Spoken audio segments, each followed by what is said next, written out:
Okay guys, this is a video on installing a sub panel box in the garage, and I've got a wire that I've drawn from the house already. The house is right here, it's attached garage, but I ran this from the panel box in there. It's a copper wire that fed a hot tub.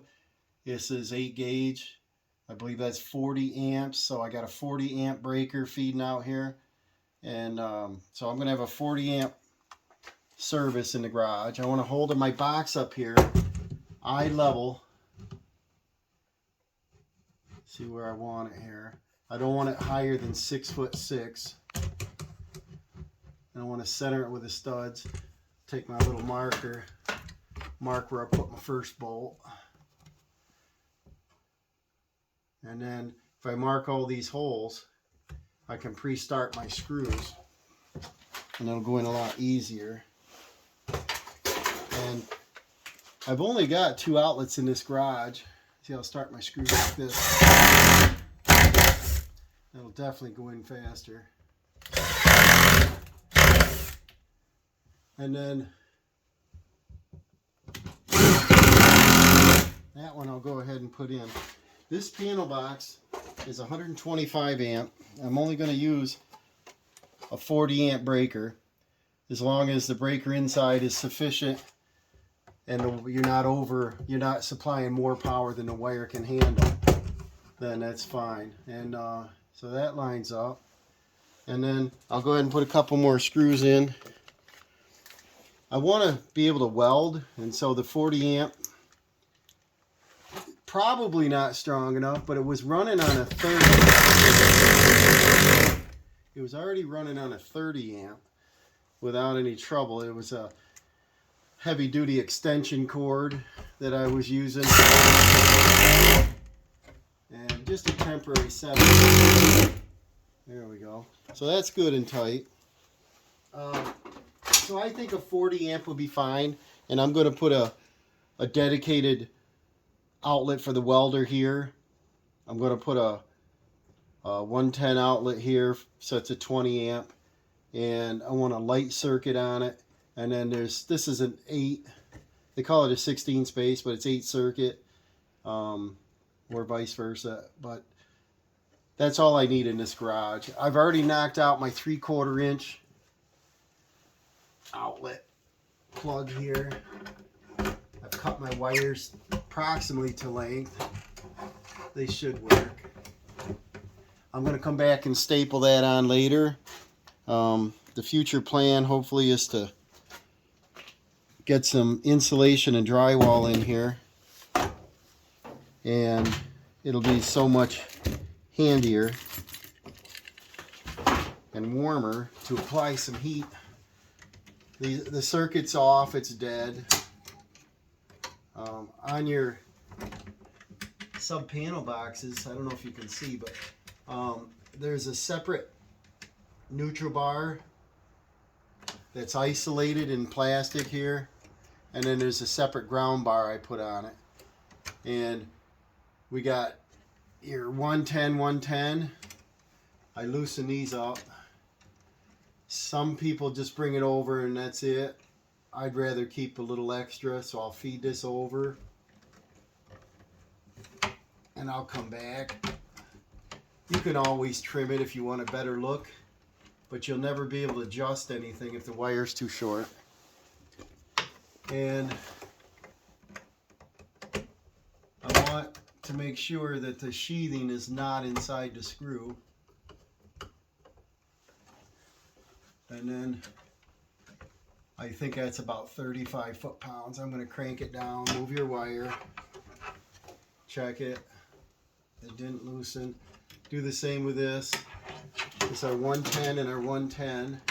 It's kind of crowded out here. I got toolboxes in the way, so I'm working in between them here, but maybe if I put the welder here, I could have my helmet. I could have a lot of storage right here. Maybe I can put a little shelf, and then I can bring my tools back and I can set them here before I clean and put them away.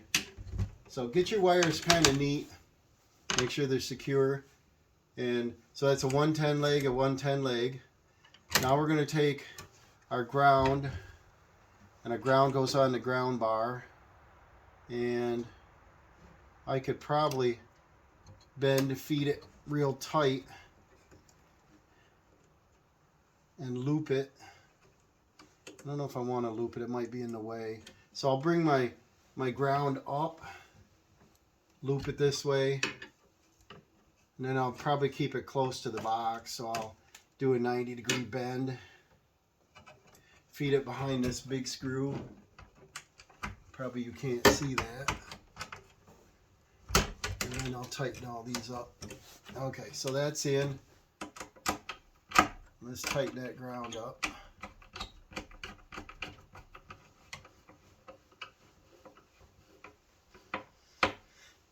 Tighten up my base screw.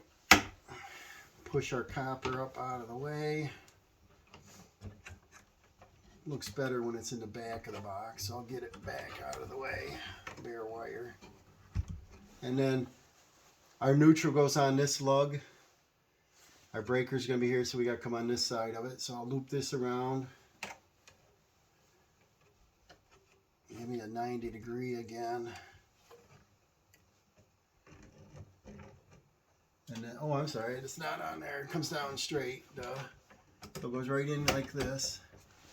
Make sure your sheathing's not under the screw. And again, I think it's about 35 pounds. I probably overdo it. I don't want them loose. And then clean your wire up, get it back up pretty. Get things up out of the way. Okay, so the panel is wired, and then, like I said, I gotta find my staples, but I want to clean this wire up. I'm not going to be too concerned on attaching it firmly because I want to insulate and drywall. So this board will probably come out and get reinstalled, but that'll be down the road a ways. And then I want to take and put my welding wire. I'll probably have it right here on the bottom feeding out. And I don't know if I want it coming across here. It might be harder to get to my neutral, so I'll probably put this on this side. That'll go there. And then I've got a tandem 20. I'll probably put on this side on the bottom, and that'll give me 2 outlet circuits. I'll probably do one dedicated to this and another one I'll put over by the bench. And I might feed a second one off to the front. I always wanted one hanging down so I could reach up and plug in whatever I'm working on. And then I've got a light circuit, 15 amp, and all these are off. What I could do is I could go in and turn the breaker on now. I'll come out and I'll test my feeds. And so it'll take me a few minutes. Got to go down to the basement. Okay, I got the breaker on in there. We come back out, we'll put our meter on. I want to check, I don't know if you can see that. We'll check our ground. I'll just check the panel box here. See if I can keep this steady. We'll check one leg, 122. We'll check the other leg, 121, 121, 121. And then we'll check our neutral to our 110. We got 122. We'll check our ground. 121. I don't know why the meter's fluctuating a little, but 120. And then we'll check both legs. 243. And so, like I said, that tells us whether we're grounded. I checked the box again. And so what we've got is 110, 110, our neutral is separate on a subpanel box. You don't want it grounded. You don't want to use a green screw. And then we want the box separately grounded. So that's what we got. What I got to do now is gather up some supplies to put a GFCI box here, 110 outlet, and then I'm going to run a welder, and it's going to be a 40. I think the plugs are a 30/50. It's a Lincoln 220, 225, I think, and it I've had it for years. I always use it off a 30 amp breaker that I happen to have. But so yeah, there you go, guys. Pretty simple install. Remember to like and subscribe. Hit that notification bell. And maybe an upcoming video I'll add some more circuits on this. And yeah, we're in business. I'm going to put the cover on now so it's safe. And when I get time, I'll come back in and add the circuits on. We'll see you on the next one.